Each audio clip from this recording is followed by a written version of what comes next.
Hi అండి. కథ చాలా ఇంట్రెస్టింగ్గా ఉంది కదూ. ఆలస్యం చేయకుండా కథలోకి వెళ్ళిపోదామా? పై బల్ల మీద పెట్టె పెట్టి దాని మీద మడత మంచము, చాప పెట్టి ఇవన్నీ కలిపి పైన గొలుసు కనబడితే దానికి వీట్లకి సాయంత్రం కొన్న చాంతాడు వేసి లాగి బిగించి కట్టాను. ఇంకా సామాన్లకి పర్వాలేదు కదా అని సుఖంగా కూర్చున్నాను. ఇంతట్లోకే ఎందుకో రైలు ఆగింది. అంతా తొంగి చూశారు. ఇంకొక క్షణానికి గార్డులు ఇద్దరు మా పెట్టెలోకి వచ్చి గొలుసు ఎవరు లాగారన్నారు. ఎవ్వరూ మాట్లాడలేదు. పైకేసి చూసి నా సామాను కేసి చూపించి ఈ సామాన్ ఎవరిది అన్నారు. మళ్ళీ ఏమి పుట్టి మునిగిందో అని హడలిపోతూ నాదేనన్నాను. ఎందుకలా గొలుసు కట్టావు? సామాను రైలు కుదుపులకు కింద పడిపోకుండాను జాగ్రత్తగా ఉంటుందని అలా కట్టా. పెట్టెలో ఉన్న వాళ్ళంతా ఊరికే నవ్వడం ఆరంభించారు. గార్డు 50 రూపాయలు జరిమానా ఇవ్వమన్నాడు. నా దగ్గర ఏమీ లేదు, ఇచ్చుకోలేదు, క్షమించమని ప్రాధేయపడ్డాను. ఆఖరుకు ఎలాగైతేనేమి నా సామానుని గొలుసుని విప్పి వేయమని వాళ్ళు చక్కాపోయినారు. వాళ్ళు వెళ్ళిన తరువాత నా అపరాధమేమిటని పక్కన ఉన్న వాళ్ళని అడిగి తెలుసుకున్నాను. అక్కడ గొలుసు కాస్త లాగితే రైలు అలా ఆగుతుందా అనుకున్నాను. ఇంకా కాసేపటికి రైలు మళ్ళీ ఆగింది. నా పెట్టెలో కొందరు దిగినారు, మరికొందరు ఎక్కారు. కాసేపు ఉండి మళ్ళీ బండి బయలుదేరింది. నా పక్కన ఒక బ్రాహ్మణ వితంతువు, సుమారు 40 సంవత్సరాల మనిషి, నా వైపు వీపు పెట్టి కాళ్ళు బల్ల మీదకి చాచుకొని కూర్చుంది. కొంతసేపటికి కునికిపాట్లు పడడం మొదలుపెట్టింది. మన దేశ దరిద్రము, ప్రజల అజ్ఞానము, వితంతువుల దుర్భర అవస్థ ఇత్యాది విషయాలను గురించి ఆలోచిస్తూ ఈ దేశము ఎప్పుడు ఏ రీతిన బాగుపడుతుందా అనుకుంటూ, అయినా మంచి కాలము సమీపిస్తున్నది. నేను 3-4 సంవత్సరాల్లో స్వదేశానికి తిరిగి వచ్చి ఈ కష్టాలను తొలగిస్తాననుకుంటూ నేను నిద్రపోయాను. రకరకాల కలలు వచ్చినవి. కొంతసేపటికి మెలకువ వచ్చింది. నా పక్కన ఉన్న బ్రాహ్మణ వితంతువు వీపున జార్లపడి ఇంతసేపు నిద్రపోయినట్లు తెలుసుకున్నాను. ఆవిడ ఇంకా నిద్రపోతూ ఉన్నది కాబోలు. ఆ సంగతి నాకేమి తెలుసు? నేను లేవడముతోటే వెనుకకు ఆవిడ నా ఒళ్ళో పడ్డది. ఆవిడ గోవిందా గోవిందా అని లేవబోయి మళ్ళీ వెనుకకు పడ్డది. ఆవిడ లేవడానికి పునఃప్రయత్నం చేస్తుంటే పాపము మళ్ళీ పడుతుందేమోనని నా చేయి ఆవిడ వీపుకు బోటు పెట్టి కొంచెం తోశాను. లేచి నా సహాయము వల్ల లేచాను గదా అని సంతోషించడానికి బదులు కోపంగా, అదేమి అబ్బాయి, కొంచెం దూరంగా కూర్చోకూడదు? ఊరికే మీదకి రాకపోతే? నీకు తోడబుట్టిన వాళ్ళు లేరు? ఇల్లు బయలుదేరి రావడమే చాలునే, ఒక్కతేను. నా బ్రతుకంతా ఇలాగనే వెళుతున్నది. దారిలో ఎరుగున్న వాళ్ళెవరైనా కనబడకపోతారా అని నేటికి తెగించి తిరుపతి వెడదామని బయలుదేరినందుకు ఈ అవస్థలన్నీ పడవలసి వచ్చింది. ఆ మహారాజు ఉంటే ఇంత అవస్థ లేకపోయేది సరికదా. చచ్చి స్వర్గాన ఉన్నారు.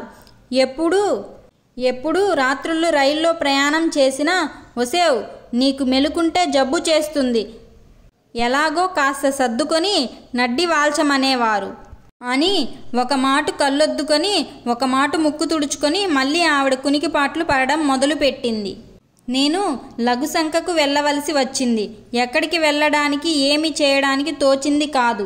ఒక్క మాటు రైలు ఆగితే బాగుండును, దిగి వెళ్ళి రావచ్చనుకున్నాను. గొలుసు లాగుదామని అనుకుని 50 రూపాయల జరిమానా మాట జ్ఞాపకం వచ్చి తిన్నగా కిటికీ దగ్గరకు వెళ్ళి రైలు ఒక్క మాటు ఆపమని గార్డుగారిని కేకేశాను. నా కేక ఎవరికి వినబడలేదు. కడుపు ఉబ్బుకు వస్తుంది. ఏమీ తోచింది కాదు. అక్కడ కూర్చున్న పెద్ద మనిషిని ఒక ఆయన్ని పలకరించి నా అవస్థ చెప్పి ఇలా కేక వేశాను. ఎవళ్ళూ పలకలేదు, ఎలాగూ అని అడిగాను. ఆయన నవ్వి, అబ్బాయి ఒట్టి వెర్రివాడి వలే ఉన్నావు. మనకు కావలసినొచ్చిన చోటల్లా రైలు ఆపరు. ఇక్కడే గది ఉంటుంది. 1కి వెళ్ళవలసి వచ్చినా 2కి వెళ్ళవలసి వచ్చినా ఆ గదిలోకి వెళ్ళవచ్చును అని గది చూపించారు.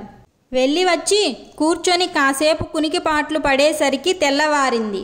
చక్కగా రైలు ప్రతి స్టేషన్లోనూ ఆగడం, ఎక్కే జనానికి దిగే జనానికి తగిన సౌకర్యము. రైల్లో కూర్చున్న వాళ్ళు మళ్ళీ దిగనక్కర్లేకుండా ఇందులో ప్రతి స్టేషన్లోనూ జనానికి అత్యవసరమైన పదార్థాలన్నీ అమ్మ రావడము, అన్ని ఏర్పాట్లు బాగున్నవనుకున్నాను.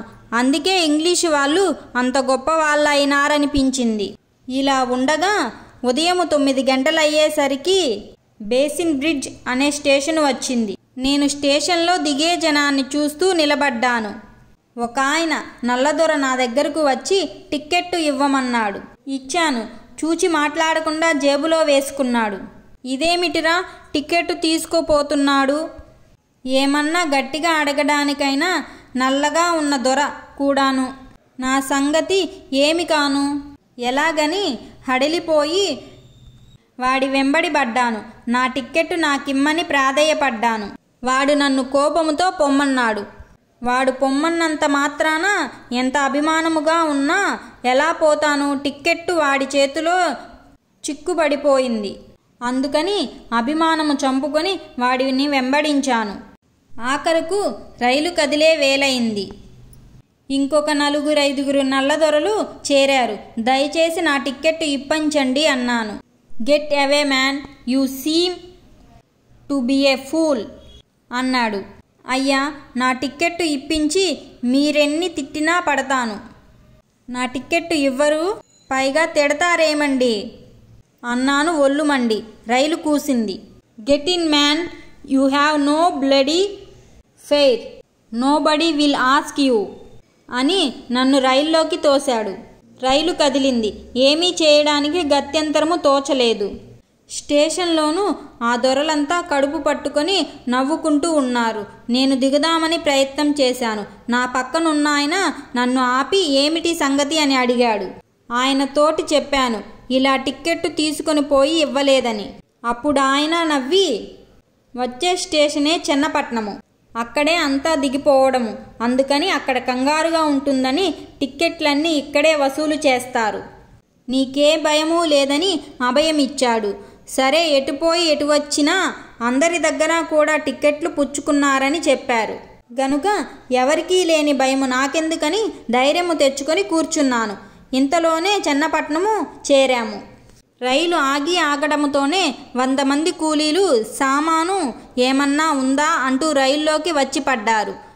పెట్టి నెత్తిన పెట్టుకొని నేను దిగాను. నా చుట్టూ 20 మంది కూలీలు చేరి నేను తీసుకువస్తానని నా నెత్తి మీదవి లాక్కొని వాళ్ళల్లో వాళ్ళు దెబ్బలాడుకుని ఆఖరికి ఒకడు సామాను పుచ్చుకొని పరిగెత్తాడు.